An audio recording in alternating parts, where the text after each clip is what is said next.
Hello and welcome back to the Pop Marketing Podcast. I am Joe Cox, the Pop Marketer, and this podcast is where we explore the crossroads of popular culture and brand marketing with the thinkers and the creators that introduce us to the things that we love.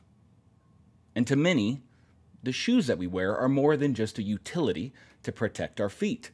And in the case of sneakers, it was probably somewhere between 1984's launch of Air Jordans and Run DMC's 1986 instant classic, My Adidas, that began to propel sneakers far beyond the sports and faceless athletes that they were born to support. Since then, sneakers have become a reflection of who you want to be, who you believe you are, and where you come from. A culture has been formed around sneakers, making its impact known in the industries of sports, entertainment, design, research, politics, and manufacturing across the world. In 2020, the now global sneaker market has been valued at an unbelievable $79 billion, with a predicted reach of $120 billion by 2026. And it's easy for any pop marketer to see that sneaker culture is larger than it has ever been, and it is not showing any signs of slowing down. But if you haven't been keeping up in the last decade, you may not understand just exactly how it all, works. Sneakerheads, resellers, collabs, drops, and hyperbeasts. Sneaker culture is big business, and it holds a treasure trove of examples and lessons for those marketers willing to learn. And as we continue to explore fandom and cultures that surround popular culture, it was only a matter of time before we tackled sneakers. But in order to really appreciate it, it's extremely helpful to have a guide to help us navigate the space today, by helping us understand how we got here, where it all began, and why sneakers have become a vessel for so much of many's identities. Today, I am joined by Afrikan Caesar, the creator and host of the Sneaker Box, the #1 podcast in sneakers, as well as a full-time sneaker aficionado. There is zero hype in my voice when I say that there is no better voice in the world to introduce us to the world of sneaker culture than Caesar. And if you're going to listen to just one pop marketing podcast this year, this may be it. Caesar's love and contribution of sneaker culture shines through, as does his frustration with the difficulties of a culture growing out of, 3 or 4 large companies, and out of the sadly familiar story of those in black culture that voices pioneered these cultures being left out once they enter the mainstream. I think you'll soon agree that for someone without a drop of traditional background, Caesar packs more wisdom on how marketing works and should work than a wide percentage of us working professionals. And his insights and stories will soon have you Googling his podcast and wanting more. Thank you again for joining us on the Pop Marketing Podcast, and please join me in welcoming our exploration into sneaker culture with the Sneaker Box's Rashone Bryant, better known as Afrikan Caesar. Let's go. Yeah, man. What was the Temptations thing? They didn't have a hit for their first couple years. They were called the Hitless Temptations. That was they were like a joke at Motown Records. And then all of a sudden they get My Girl, and then it's just off to the races. And you get the thing. You just build until you get the thing that gets popular, and then it's over. Right. But this is the problem. This is kind of a carryover from the conversation we had last week. This is the problem with people in those positions, because they are no longer able to discern talent, right? They're so used to looking at numbers and analytics that they don't know talent when they see it, right? So the talent, basically, we've gotten to a point where, if I was trying to be a singer, I would have to go out there and get my own fan base and do all my own marketing, right, before a record label will even sign me. But then you start thinking, well, why do I need the record label? If I'm doing all the things that a record label will normally do, and I've done it organically myself, then what is the point of a record label? What is the point of this platform? If I have to do all of that work, right? So it used to be, I'm talented, but yet I lack the resources, or I lack whatever it is to take me to that next level. And that was the purpose of the record labels, right? So it was a mutual benefit. But now it's just like, well, we can get you more views. Well, I can get that in another year, right? Just doing what I'm doing already. And so I don't have to sell away 90% of my, like, I don't have to give anything away. So that, like, it's almost funny because I feel like long term that a lot of these brands are shooting themselves in the foot, because if all you're going to do is just wait for somebody to do all of the legwork and make a name for themselves on their own before you reach out to them, then at some point somebody's going to ask the question, why do I need you? Mm-hmm. And once somebody asks that question, like, you're already starting to see the athletes do it. The athletes are already doing it. Why do I need ESPN when we could start our own thing, right?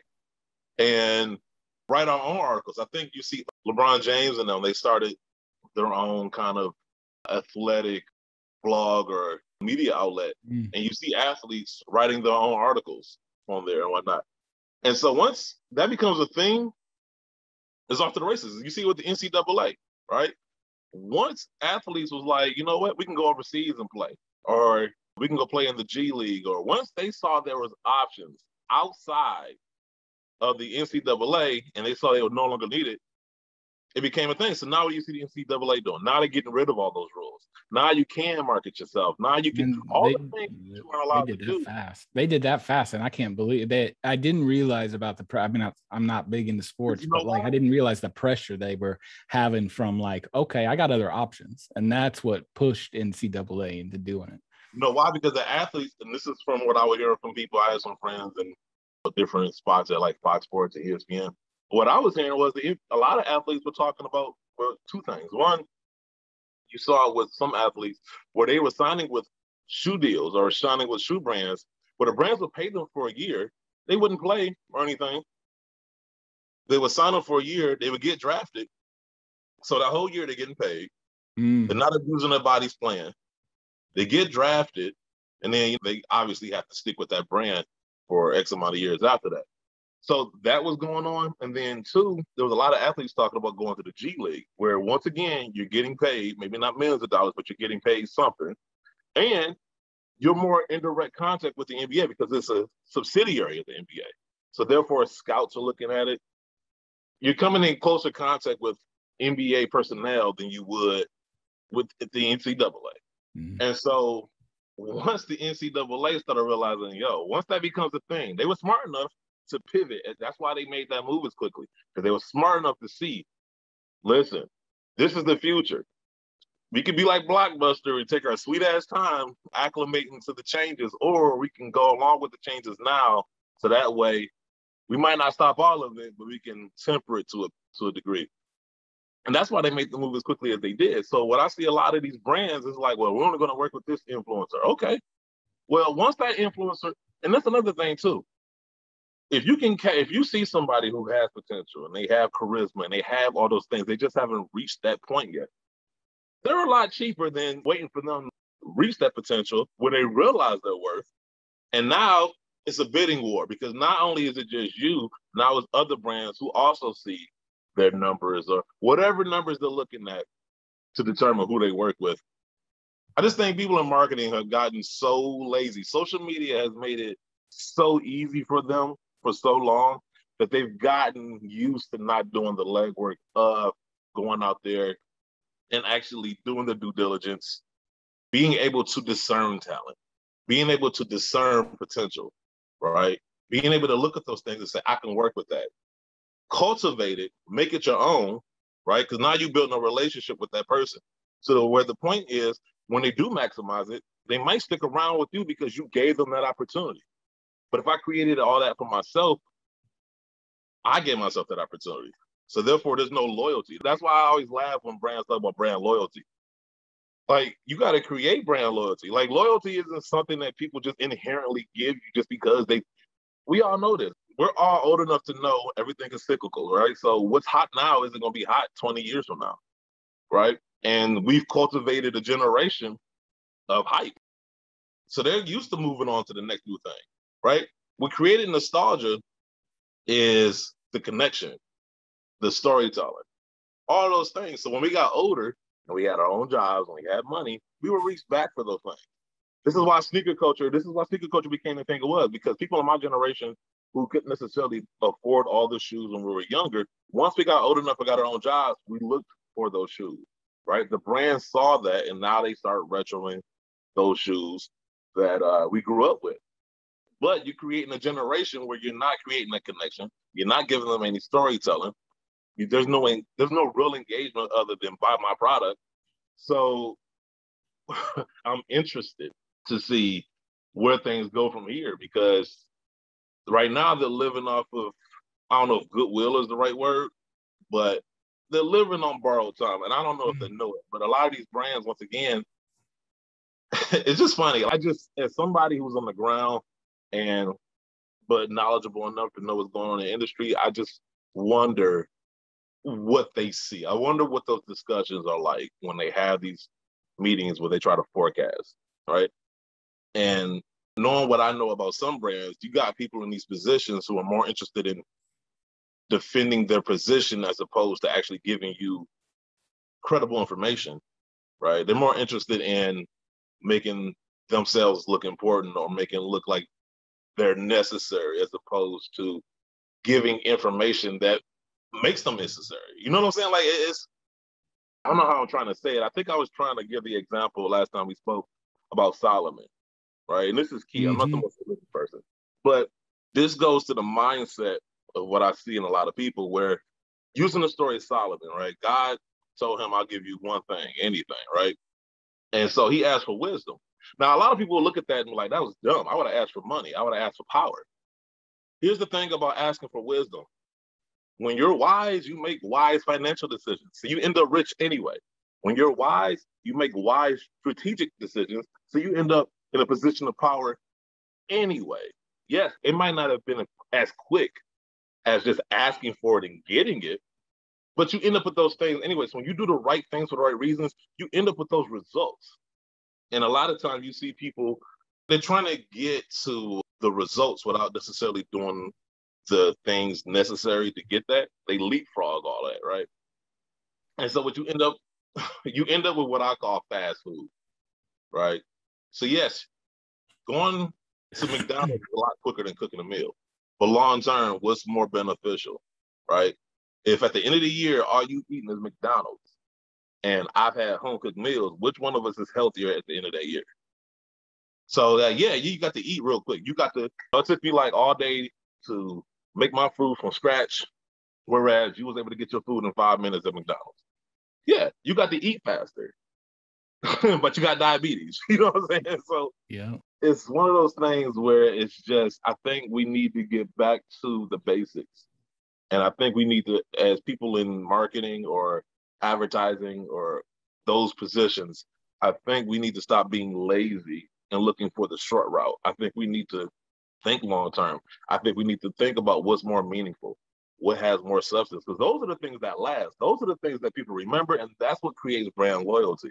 That's what creates nostalgia, right? And the way they're doing things now, where it's just like, hey, that person is famous, or hey, that person has X amount of followers on Instagram. Those are part of it, right? That's part of it. I'm not saying that you shouldn't look at that, but that's not the end all be all. You can't just look at part of a recipe and think you're going to get a cake. You got to look at the entire recipe, right? Don't just look at the flour and the sugar. You got to look at the eggs, the milk, all the things that go into it. And a lot of people are just skipping ingredients, but still expecting the cake. And it's very frustrating for me because, and a lot of people like me, because as somebody who was invested in sneaker culture as I am, I've made it a point to not only learn more about the culture and the history, but also about the industry side. Because in order to have a good opinion, once again, I just talked about the ingredients. I have to know, okay, like it's not just enough to know my perspective as a customer or a consumer. I need to know what goes into it on the other side. So that way, when I have an opinion, it's well formed, it's balanced. And so putting in all that work, and I'm not getting paid to think of this stuff, right? This is just off of passion. This is strictly off of my love for sneakers. I'm putting in all this work in the start to offer up valid feedback, just to have somebody who doesn't even like sneakers, but got a degree from some college somewhere, right? tell me, hey, well, you don't know what you're talking about. All right, yeah, whatever. Only to come back like a year later to be like, well, okay, you had a point.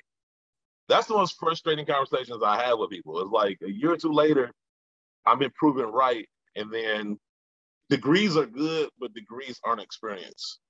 Degrees are experience as far as classrooms. They took a test and all the other stuff. And I don't want to sound like I'm downplaying it, but getting a degree in a particular field means something, but at the same time, I feel like experience means more. I would rather have somebody with the experience within that particular field than somebody with a degree, because the degree is just technical. That's just, okay, you were able to do the homework assignment, you were able to pass the test. But somebody having that real world experience, right? Now, if you can find somebody with both, if you can find somebody with the experience and the degrees, oh, you got you a winner right there, because they know how to apply those degrees. As a construction worker, I always found it funny when we would get blueprints from the architects or the project managers or whoever. Now, they've never worked in the field. They don't know what's required. They just know, I'm gonna draw this diagram and you guys follow it. And we used to laugh at it all the time because we'll get blueprints and it's like, how the hell, like, It how is ain't this doesn't make any sense in the real world. Yeah. because that person doesn't know, like, he's looking at it from a computer. He's looking at a blank sheet of paper. He doesn't have that real world perspective in which to apply. And so, but if you have somebody with the background of working out in the field and then they become an architect or a project manager, it becomes a lot easier to work with them because they're able to apply both sides as opposed to just having one point of view, right? When you're able to have both point of views instead of just one, it makes it a lot easier to make a lot of decisions, like I said, that I feel like are simple, like simplistic decisions that a lot of brands don't make, that make absolutely no sense to me. Case in point, I told somebody from Jordan brand, they retro a lot of his original sneakers a lot, right? Looking at, I don't know if that was last year or the year before, when they played the Last Dance documentary, his final season in the NBA, or at least with the Bulls. And what that did for sales, that's storytelling, that's marketing, right? People saw that documentary, and if you were a fan of Michael Jordan who grew up with him, it reignited the nostalgia. If you're part of this generation who never saw him play, you were able to see him play, you were able to see his highlights, and that made you more interested in him and his sneakers, right? So it worked on both ends. And I told them, that should have been a cue to you guys. You know what? How about we re-release some of the commercials that we aired when we first originally dropped these shoes? When you got the Air Jordan 2, there's the commercial of him just dunking in the gym. Replay that. Post it on social media. Post it on TV commercials. You already have it. You already own it. It's already there. You don't even have to work. All it's just a button. Just post.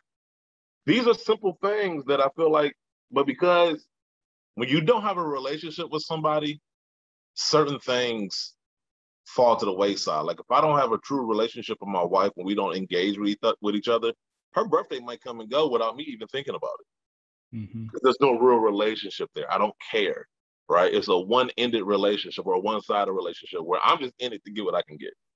But if I truly love that person, or if I truly love my fans, if I truly love my supporters, consumers, customers, whatever you want to call it, I'm gonna put some effort into that relationship to where I might not know everything, but I know something. And so it's just one of those things where it's just like simple things like that. Like if you truly had a relationship with your fans, your supporters, your consumers, your customers, these are things you would know. But because it's such a one-sided relationship where it's just, I just want y'all to buy my product and that's it, then you miss those things. And it's simple things too. It's not even hard things. Those are things off the top of my head. But because I had that relationship, you know what I'm saying? So it's easy for me. And it's just, as somebody in my position, watching all this stuff occur, like I'm just really, really interested to see how things move forward in a couple of years and whether or not I'm proven right again.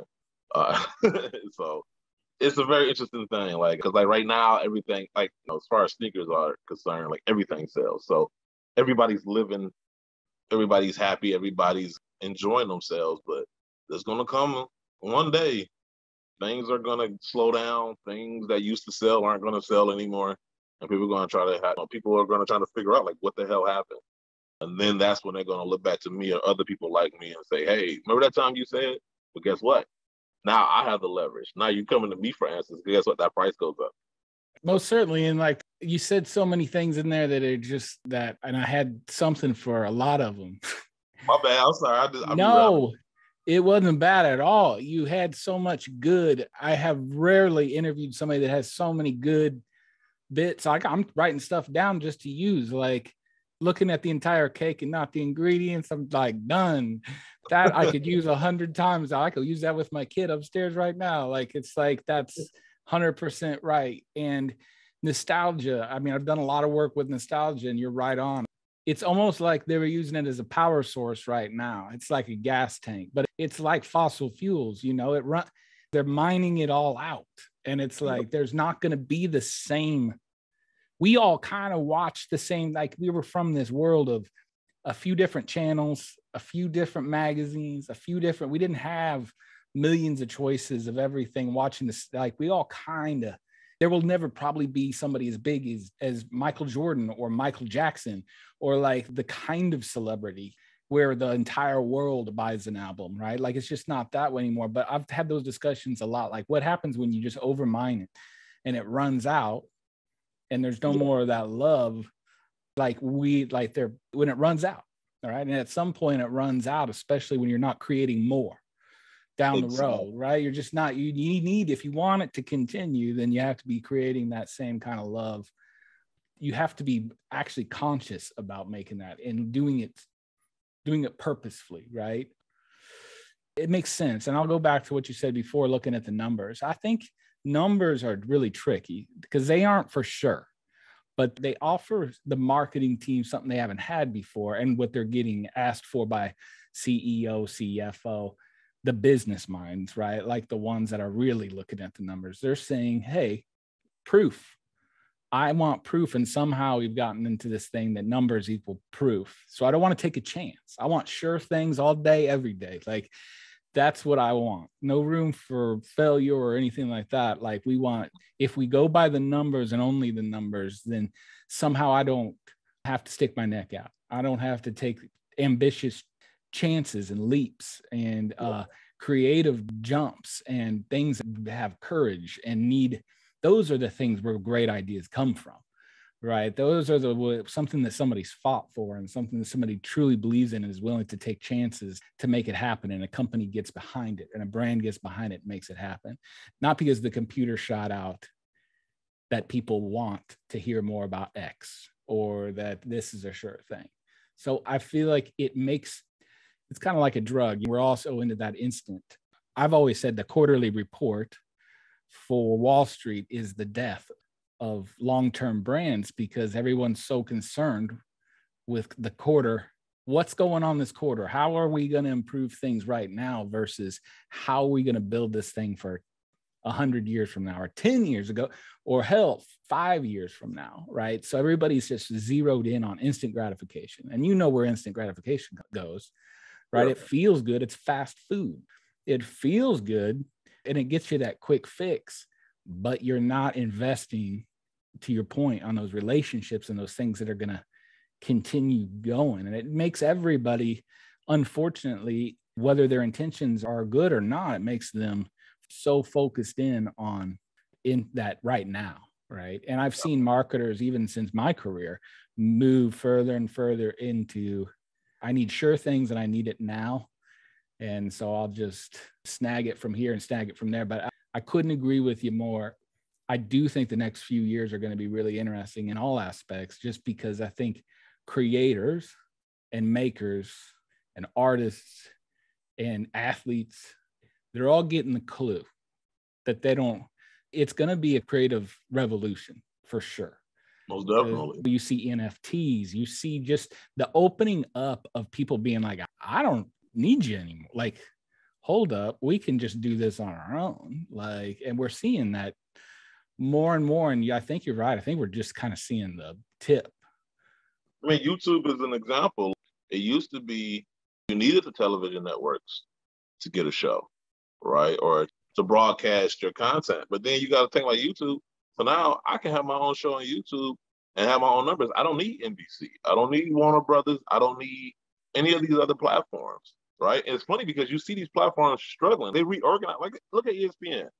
They can't go a year without like reformatting or reshifting their lineup of shows because they're playing into, oh, well, this show isn't getting the numbers this month. Okay. Kick it out. Try something else. Yeah. And it's like, give that show time. Like I talked about it earlier in our conversation. I don't know if we got recorded, but if Coca-Cola started right now, it would not live. It would not exist after a year because people look at its first year sales and be like, oh, this ain't working. Let's scrap that and let's move to something else. But it took like a year for it to like over a year actually to get on its feet. Like I mentioned the Temptations. They didn't have a hit for like their first couple of years. They were a joke at Motown. They were called the Hitless Temptations. That's how bad they were. And then they get My Girl, and then all of a sudden it's off to the races. Sometimes things take a while. It takes a moment, and it takes being patient, and it takes investing in something. You might not see it pay off immediately. And this is why I go back to discernment, because you got to know what you're getting into. You got to be able to look at somebody and say they got potential. It's just a matter of when, not if, right? You can't just look at the numbers and say, well, you can't determine somebody's potential based off a data sheet. You got to be able to look at them. Can they sing or not? No computer is going to tell you that. You have ears. Your ears are going to tell you that. Yeah. Right? Like, can this person, even like, you can look at somebody like LeBron James before he got in the NBA, you can look at them and say, you have eyes. Can he play basketball? I don't need to see a stat sheet. Can he play basketball? What do my eyes tell me? He's going to be somebody. 5-year-old Michael Jackson, right? Like, you don't look at a 5-year-old Michael Jackson and say, well, how many followers does he have? Or how many albums was he able to sell himself? No, you like, you know what? That kid's going to be something. Let me sign him now. You know what I'm saying? Let me work with that. Let me cultivate him. And then he turns into the biggest pop star ever. And it used to be that. I mean, look at record labels back in the day. They used to be able to take normal people and turn them into big stars. Movie studios did it. Record labels do it. Used to do it. Now I have to walk into the door, big star. I have to walk in with a name, right? But then again, I guess the question: well, if I'm doing that myself, why do I need you? That's where we're gonna end up headed. And like I see the athletes doing it, and like I look at Fox Sports, I look at ESPN. Once the athletes, because they've already said it. Like think about like the interview, right? I've already seen a few athletes say, "Well, why do I need to do an interview with you if the interview is just to be some type of bridge between me and my fans? I can go on my Twitter and do that. I can go on my IG stories and do that. I can post a video on my YouTube page and do that, where I can say, hey, fans, submit your questions, and then I'll answer them on my YouTube. So now I don't need an ESPN. I don't need to talk to this reporter, right? Once people start realizing, like, they don't need you because you've created an environment where I got to do all of the legwork on my own, and then you come in at the end wanting to capitalize on the legwork I've done. Nah, you want to come and make money off of my name? I'm going to make money off of my name. Ain't no we thing, because we didn't create me. I created me. You only get that when you help create me. But since you didn't help create me, you waited for me to create myself before you wanted to get involved. I don't need you. Yeah. And I may, but you have to come to the table with something that is valuable, right? Like it's where am I wanting to go? Know something about me, know something about whatever things that I'm into, or if it's for any culture, like what are the things that are, can we do together? What can I do because I'm a brand, or I have things that you don't have still, right? Or that we can work together and make something that nobody else could do. It's not rocket science. And I always say that it's not rocket science, and people aren't always, it's not about the cash. And when it is about the cash, it's usually because they're not really interested. So they're going to throw a price at you and you're going to pay it. They'll be like, okay, well, we'll see if you can do it. It's more of, can we do something together? And I would wish we saw this more. Can we do something together that nobody else could do?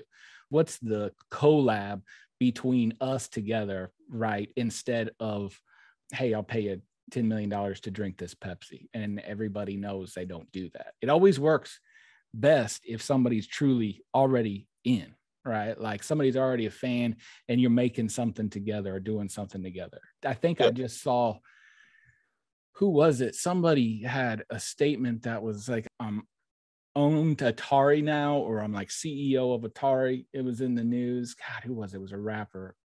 And everybody was kind of like being like, this guy thinks he's owns Atari. And I'm like, I've been in those conversations. What had happened is he was talking with Atari and they were going to make him a C-suite. And they do this, where brands will do this, where they will be like, yeah, you're our chief creative officer, or we're going to make somebody celebrity and give them this title. And people get confused and it's all talk and nonsense.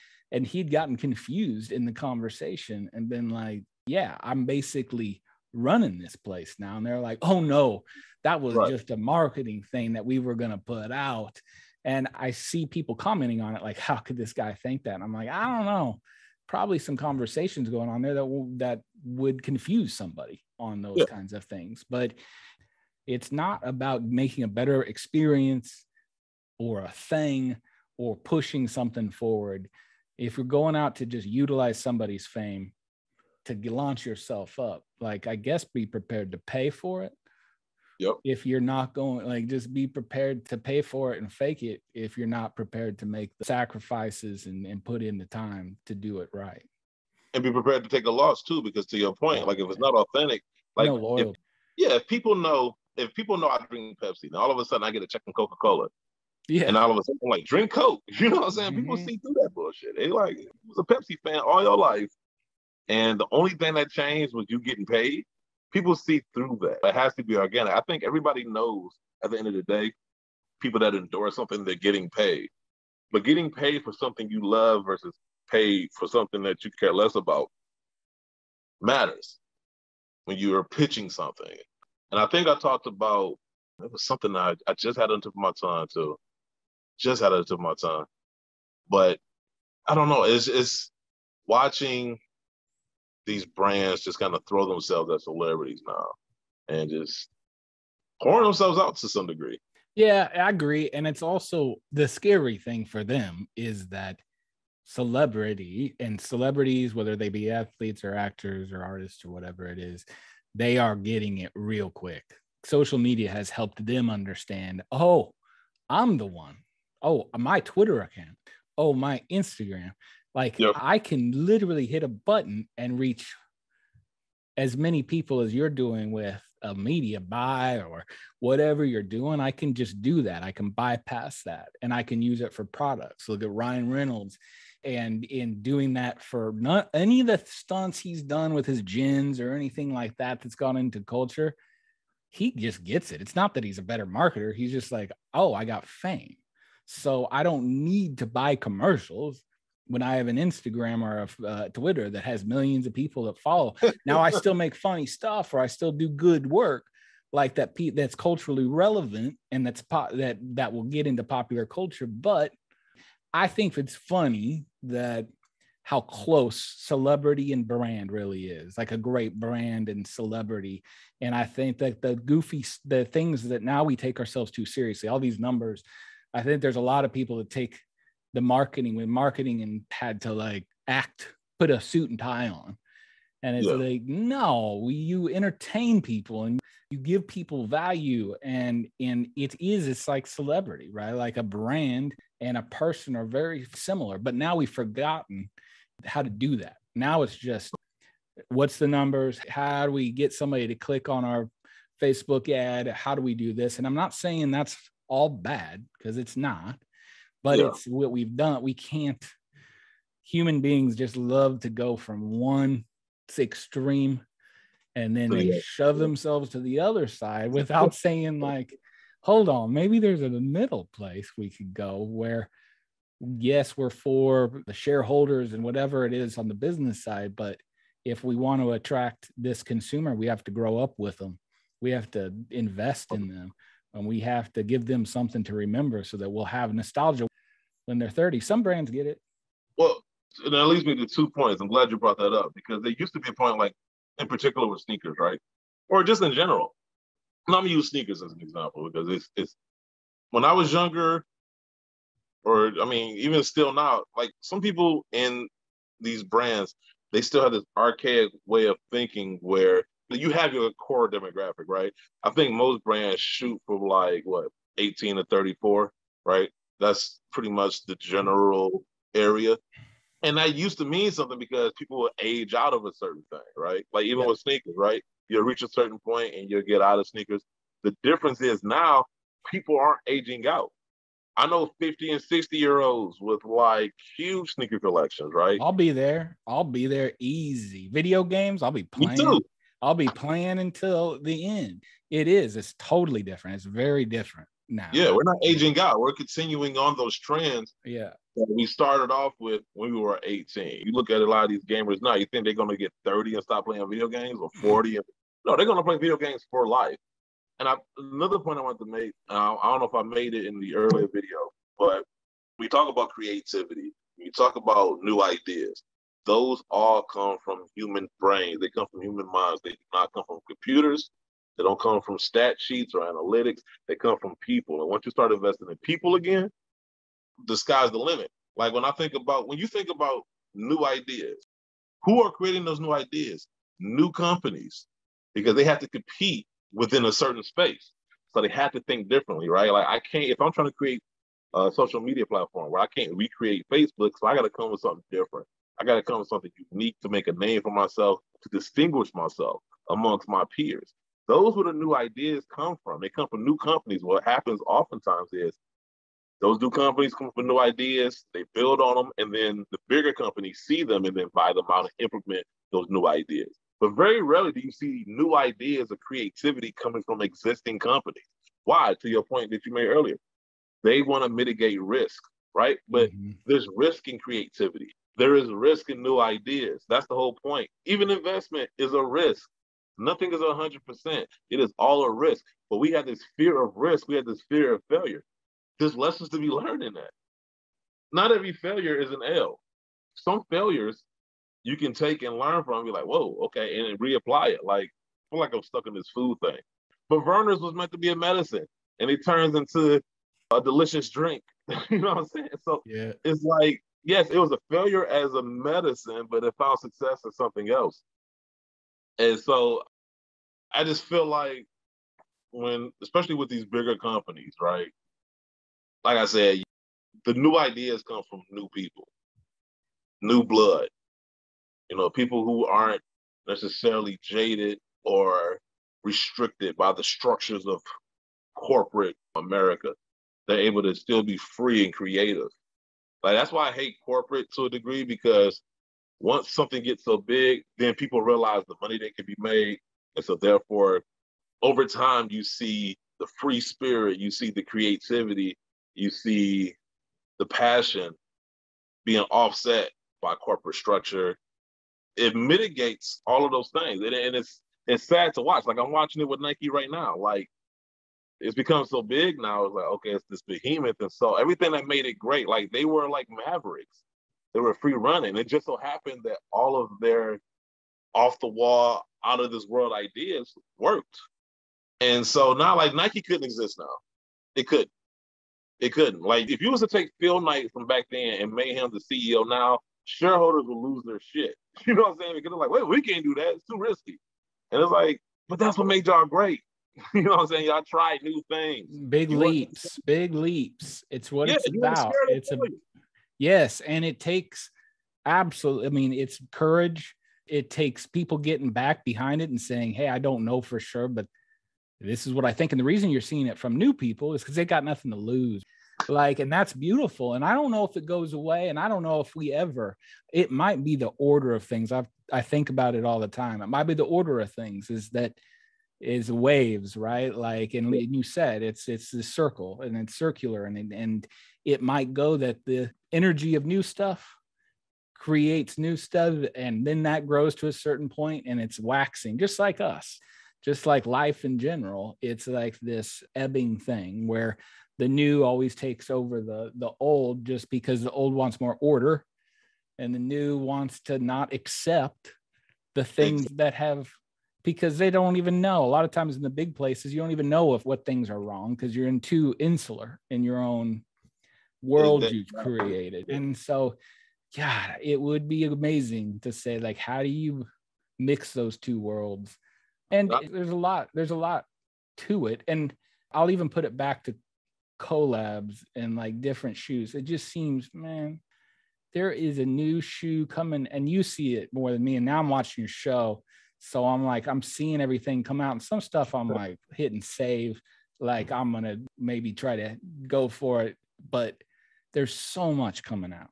Like, and I've told you, your show could be nonstop. You could do it 12 hours a day with as many drops that are coming out and things that are happening in the sneaker world.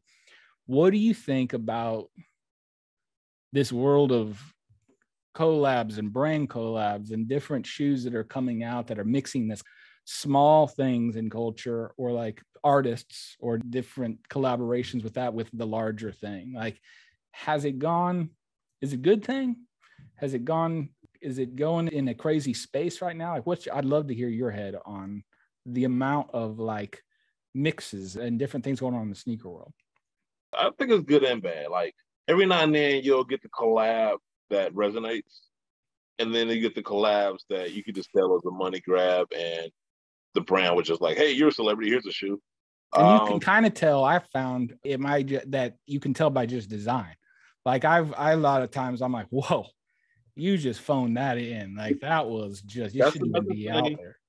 That's something your eyes can tell you that some stat sheet or some analytics will never tell you. Yeah. It's effort, right? You know effort when you see it.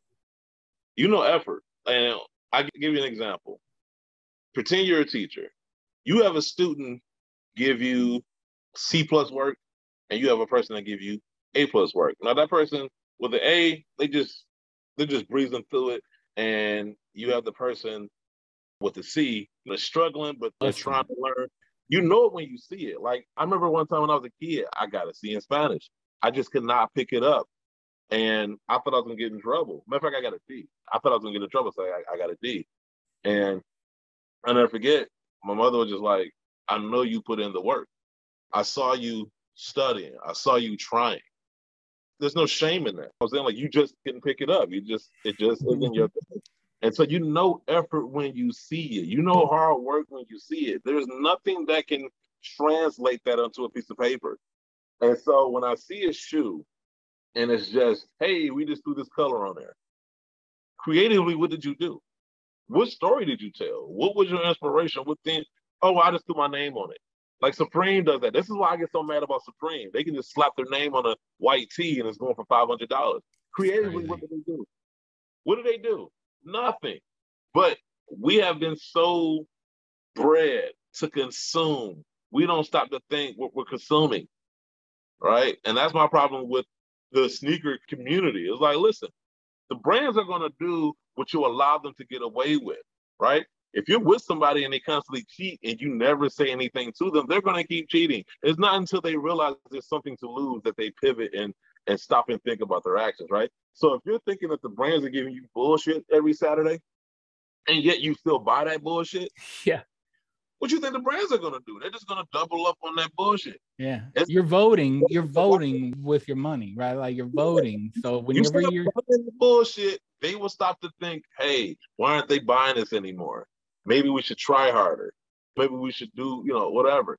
But they're going to do, just like anybody else. If you allow someone to get away with murder, they will murder. You know what I'm saying? So yeah, like they'll go, and especially if it looks good on those numbers, they're going to continue to hit that button until there's nothing left, right? Like we do. But it's an interesting time because I feel like collaborations more than any other time in like sneaker history has become more prevalent.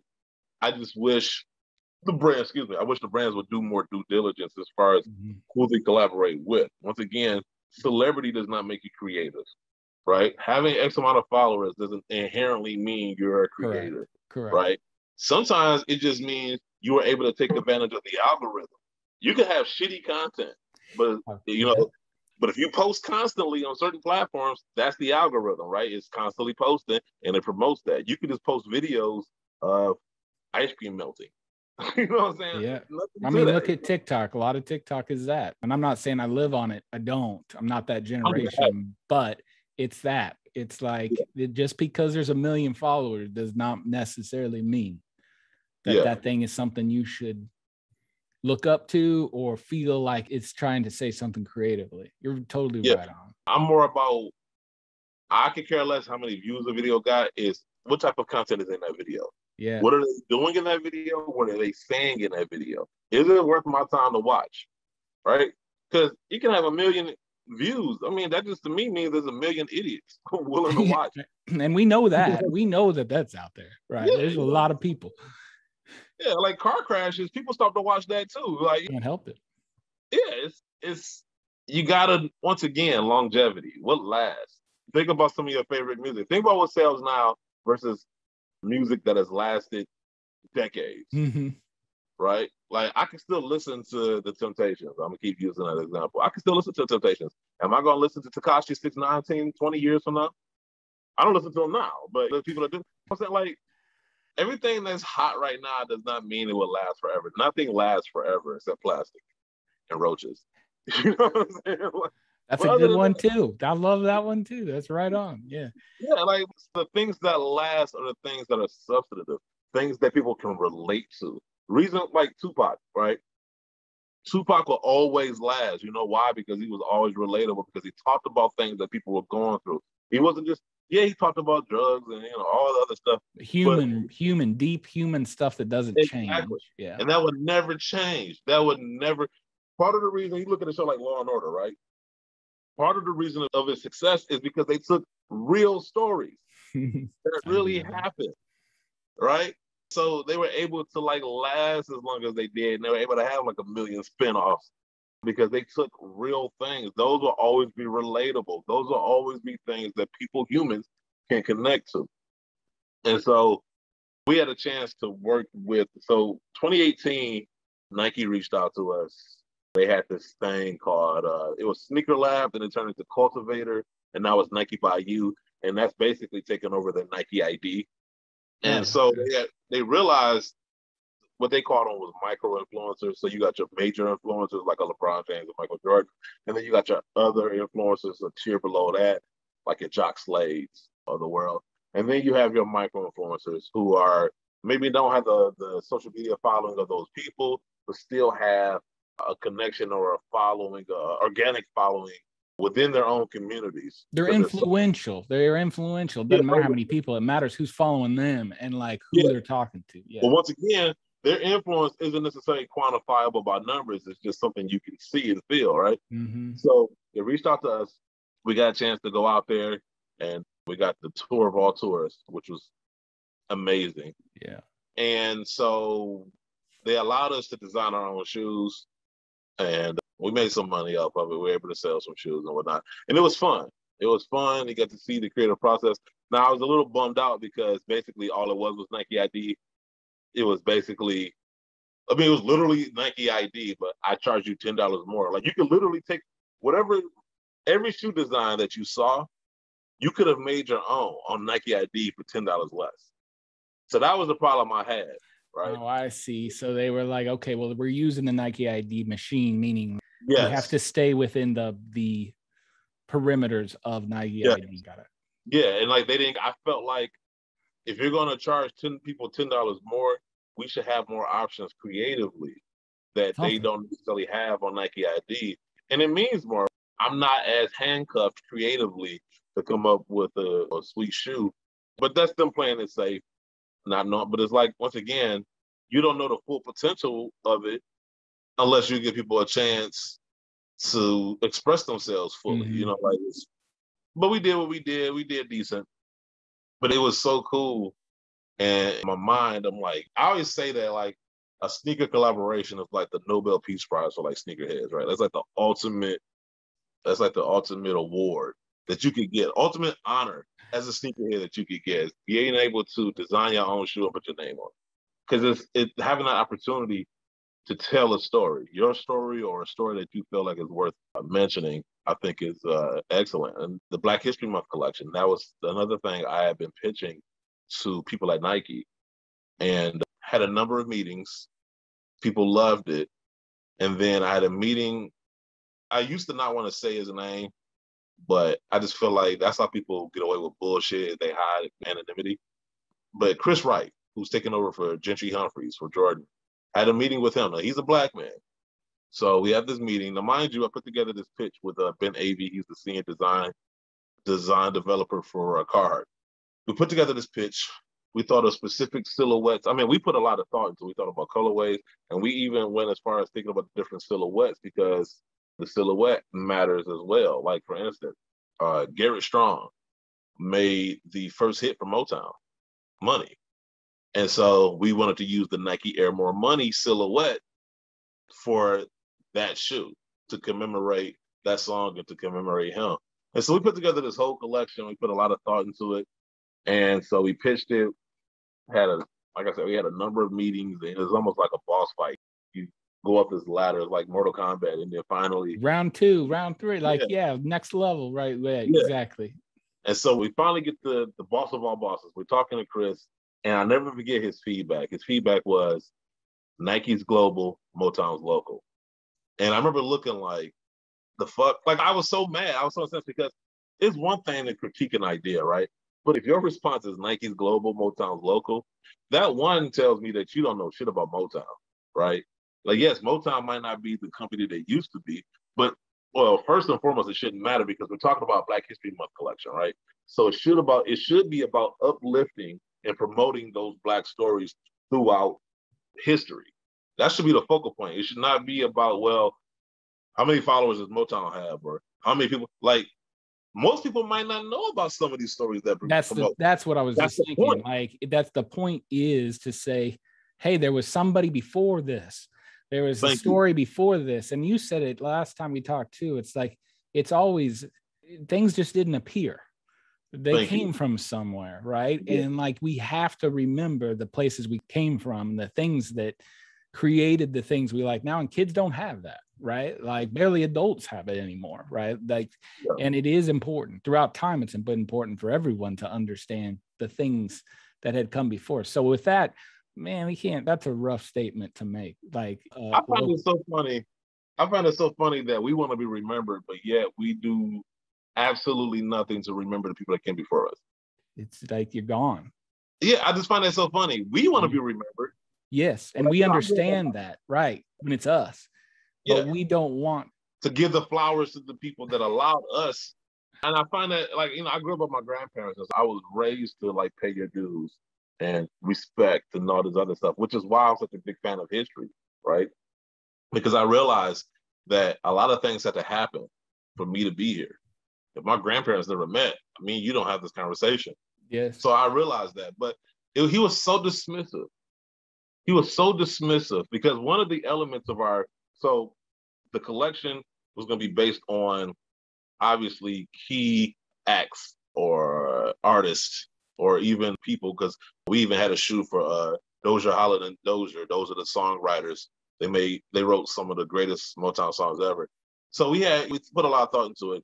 But what was going to tie the whole collection together was all the outsoles were going to be translucent and have a street map of Detroit in the 1960s. No, he got so hung up on, Detroit. I'm like, well, Detroit's part of the story because it is. He is, absolutely. Yeah, because it's a character in the story. It's a very big character in the story because Detroit, back then you wouldn't have thought of Detroit as this hub of music creatively, right? And to think that all of these artists were basically born and raised within a 6 blocks radius of each other, outside of the Jackson 5, right? They all literally came from the same neighborhood. That's crazy to think of. Stevie Wonder, Diana Ross, Smokey Robinson grew up together. Aretha Franklin, even though she wasn't with Motown, grew up, and it's just like, wow. So Detroit is a key player to this thing. And for him to be so dismissive, I went to London back in 2017. And as soon as people found out I was from Detroit, that's all they wanted to talk about was Motown. And so I was so mad. And so I didn't respond to him in the moment, but I sent him an email like months later, just basically going in on him. Just like, I mean, I don't know what you had to do to get your job, but in that particular conversation, it was just nothing but sheer ignorance on your part.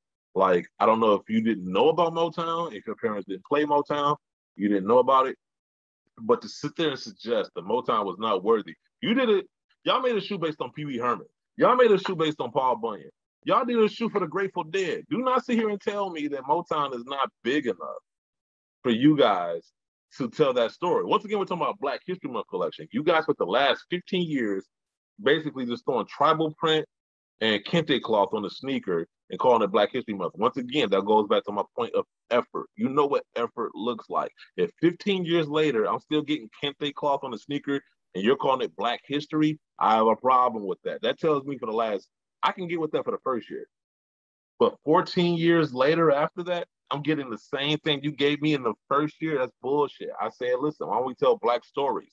If you're going to sell me a product on the premise of Black history, I expect you, especially you being the number one brand in the world, number one sneaker brand in the world, I expect number one brand things. I expect effort. I see in your Dornbecker collection.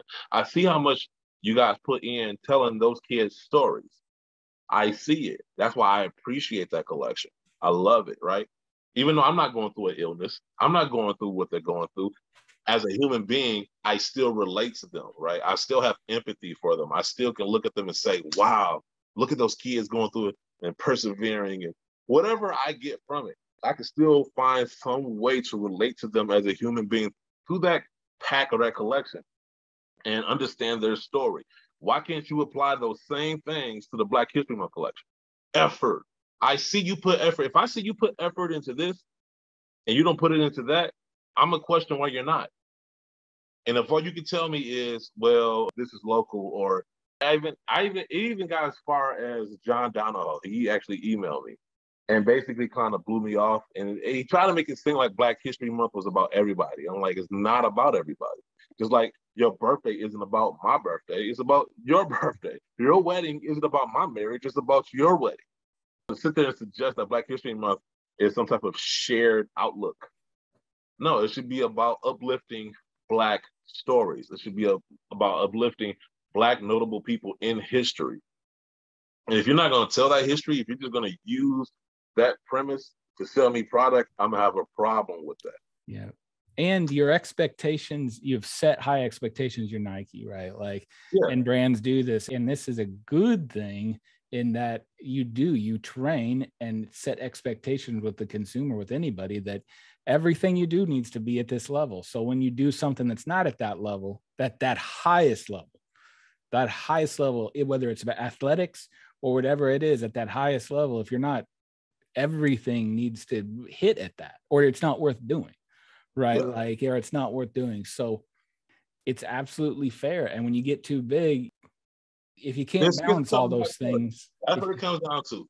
They're scared of telling Black stories because they feel like they're not sure if people will buy into those Black stories. They're not sure if somebody will buy a Motown collection. But here's the thing about Motown. Motown back then and Motown now transcended race.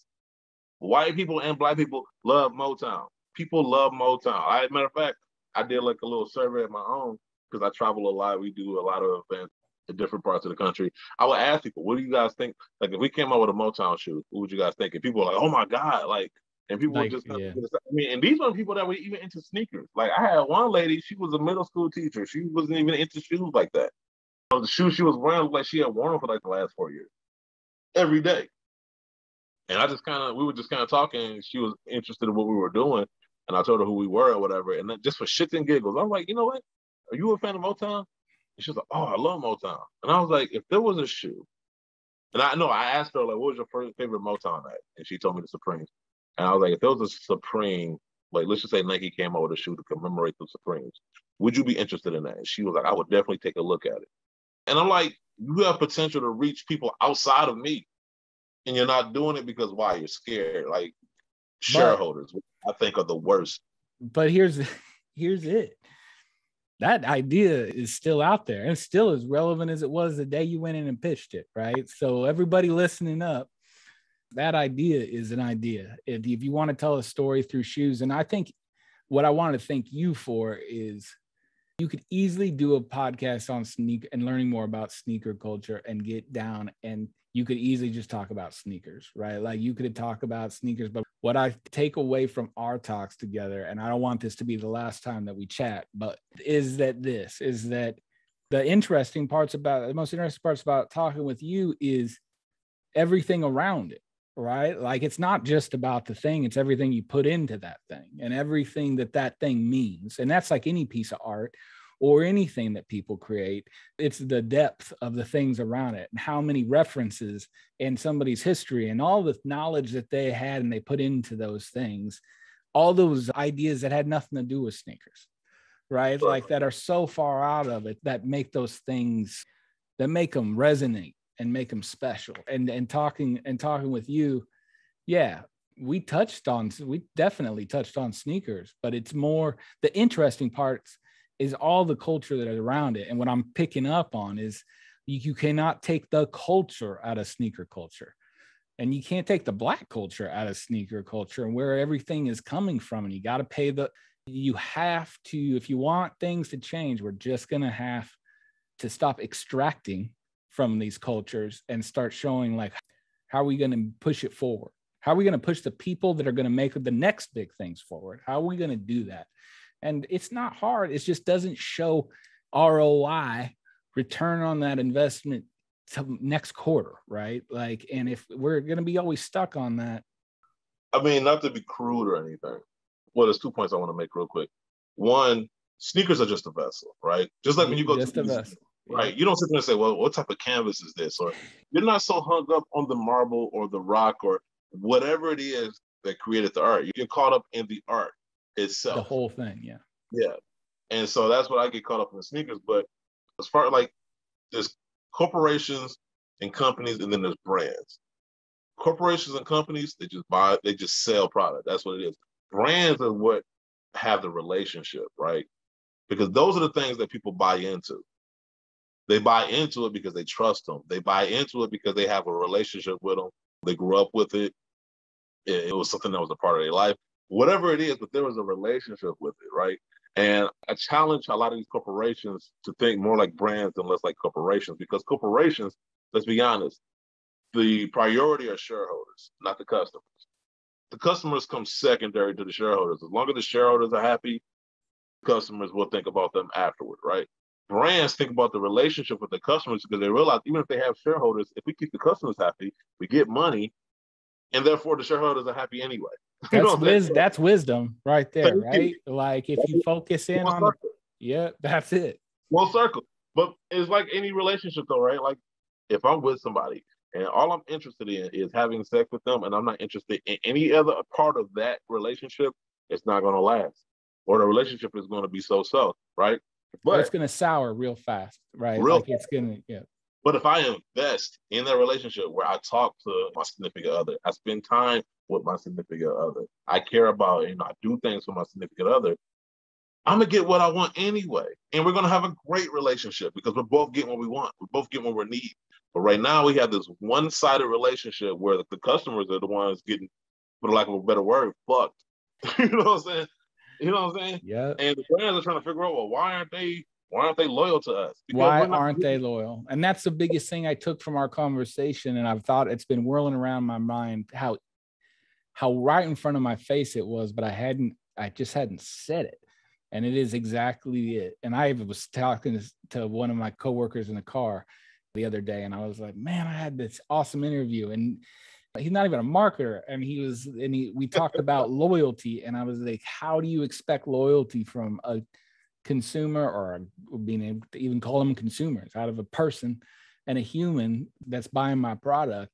How do I expect loyalty with them unless it's reciprocated? Like, what have I done to earn that loyalty? You can't just say, well, they buy a product a lot, they're a fan, they're loyal. Well, it's every not Saturday, it fucks us, Jordan fucks us, Adidas fucks us, buy my product, buy my product, buy my product. But there's no, what do you think? What do you guys want? What do you want from us? How can we engage with you? They don't ask that. They don't ask those things. So it becomes a problem. So, hey, listen, I want you to be able to, and I also, it's become on my list of must listen and much. I'm actually watching on YouTube while I do some late night work. The podcast is on, and the production quality is awesome. Your crew is awesome. And I would love for you to just talk a little bit about it to people to be able to catch it, what you guys are all about at Sneaker Box. So it's called the Sneaker Box. We go live every Sunday. Well, at least for right now. It depends on what happens in the future. But as of right now, we're on Woodward Sports every Sunday at 6 p.m. Eastern Standard Time. And basically, it's a 2-hour show where we talk about all the things happening within sneaker culture and within the sneaker industry that week. We try to have fun with it. We try to talk about the things that we feel important. We try to be both informative and entertaining. And we basically kind of give our take on what's happening. We react to the news as it happens. but we try to give, whether you're in the industry or whether you're in the community, we try to give you a little bit of something so that everybody walks away engaged in some regard from our show. And we've been doing it since 2014. We started in my friend's basement. We didn't know what the hell we were doing. Like, I bought a laptop and some microphones. We lost so many episodes because we didn't know what we were doing. And but once we did, we graduated, got a studio, we got sponsors, we started traveling around the world. We met with different brands, different people. We've had different guests on the show. We've had Michael Smith, who was formerly on ESPN, Kareem Biggs, the co-founder of Rockefeller Records with Jay-Z. Man, just so many different people. And so we've been blessed, man. It's been one hell of a ride. We want to obviously take it to a higher platform. Like I said, like you see the Bleacher Reports and the ESPNs of the world struggle for content, I think, especially within the world of sports, because sneakers and athletes go hand in hand. So hopefully we can reach a platform like that. But if not, we're content where we're at. Just want to grow. We just want to reach more people, and we really want to develop more content. Because we got so many different ideas. But when it comes to that, it requires time and money. And so I work 6 days, 10 hours. And so, but somehow I've been blessed or fortunate enough to be able to put together a show every week for the last 7 years. I always tell people, like, imagine if I had more time. Imagine if I could focus on my show full time. Like, just imagine. Yeah.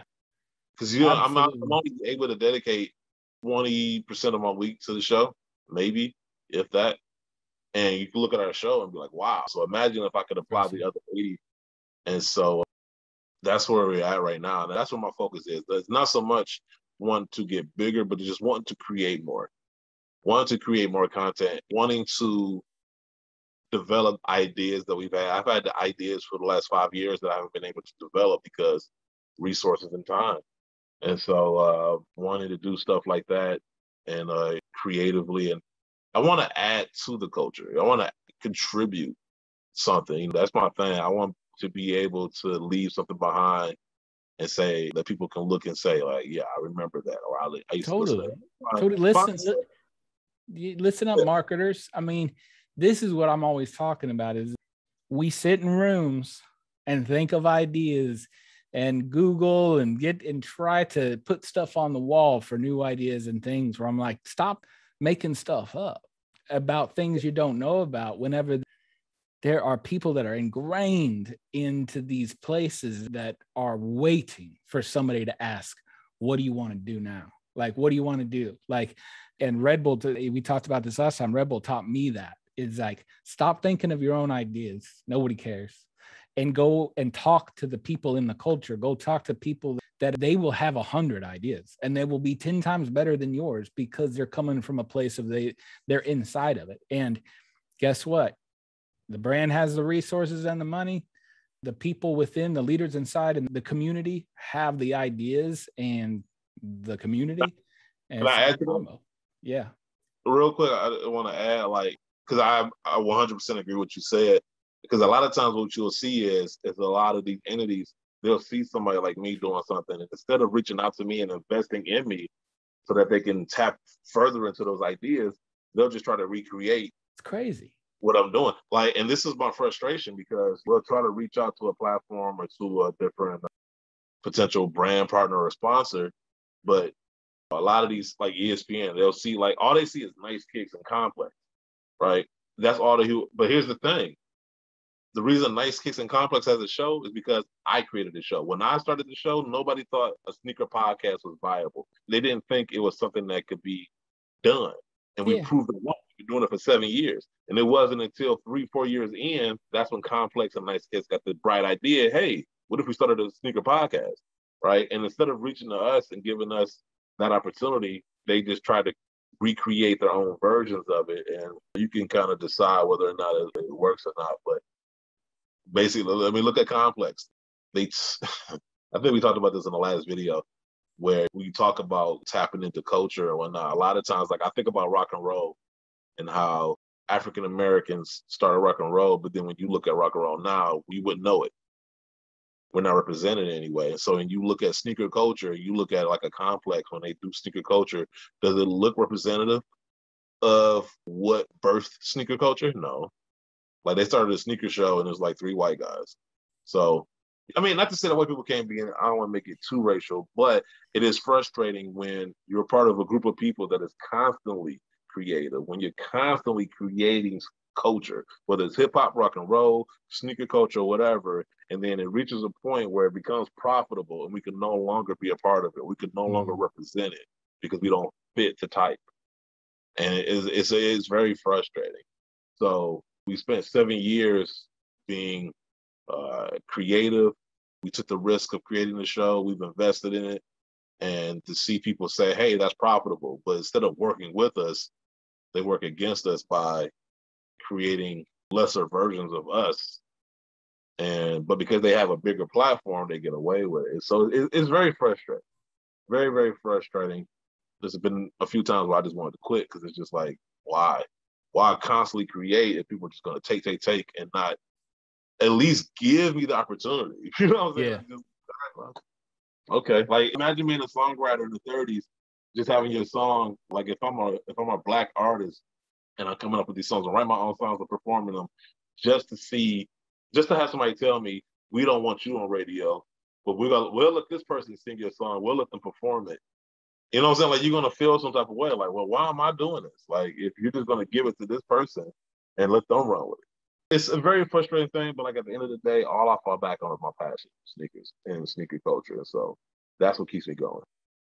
Yeah. And I can only say that we've only talked a couple of times through this, and I really appreciate the time to jump on here and talk with me and talk to the audience on Pop Marketing Podcast, because man, it was a lot. You really opened my eyes on a lot of things that I really didn't think about when I was just saying like, hey, let's check out sneaker culture. What's going on inside of that? Because there's a lot of hype to get through, right? Yeah. You really reminded me, and I hope listeners too, of, hey, there's a lot more to this than the hype in any of these places where there's people, the fandoms and passion. There's a lot more to it than just the vessel, right? Or just the hype around it. But it's hard to get through that hype. It's hard. It's our human nature. It's human nature to follow that lightning, ride the lightning of whatever is good now. And really you want to make things that'll resonate, and you've put in the time, and that's how you do it. All things in the time they're supposed to happen. I was always, it was hard for me to wait growing up on a lot of things, hard to be patient on things, but older I've gotten, I have appreciated it. I think the Germans actually have a word for it. We don't in English, but the essence of it is the things will come when they're supposed to come. So there's no point. And I'm like, well, it needs to come. Let's hope so, right? Let's just hope so. Like, you got to have that faith. But man, I so appreciate you coming on here, talking with me, filling my head with knowledge, and having a great conversation. And now I'm getting caught up with your show on a weekly basis to be able to kind of get the goods on what's going on in sneaker culture. And what I love about you guys is like, there's no pretense for you to agree with each other. Like, there is not a lot of agreement because it's such a personal thing of like, even when you're just doing gut checks on shoes or whatever it is, people are coming in from so many angles. And I feel like I'm in my favorite entertainment, my favorite shows to watch and podcasts to is when somebody feels like they're talking, a group of friends talking about something, but they're talking about it in a way where it's deep, but at the same time having a good time. And we represent different avenues of sneaker culture, like gurus from retail. I have my point of view from blogs and media and stuff. Gino, he's more into the kind of retail industry side as well. And then Dunks, he's into the bots and resale. So we all have different points of views. We come from different avenues. Right. And so we feel representative of that. So we speak from those points of views, just like the sneaker community isn't like a monolith. And so when we have those arguments, different people listening to it, we can either speak for or against those people. And that's, to your point, that's what makes it interesting. And we're all friends at that. So it's not like personal or anything. But you can tell, because you can't give somebody shit like that on a constant basis without being close. I mean, it shines through. I know those relationships. I'm like, dude, you can't throw shit back and forth like you guys do. Like, I mean, just pros without deeply having trust for people, right? And love for people. So yeah, it's a great show. And if you're wanting to look into understanding more of what's coming out there, what's coming out every week, and the ins and outs of sneaker culture, then you need to check out Sneaker Box podcast. And the YouTube's great, man. Like, it's just a great studio. It's a great show. So, but beyond that, looking forward to finding an excuse to talk with you again.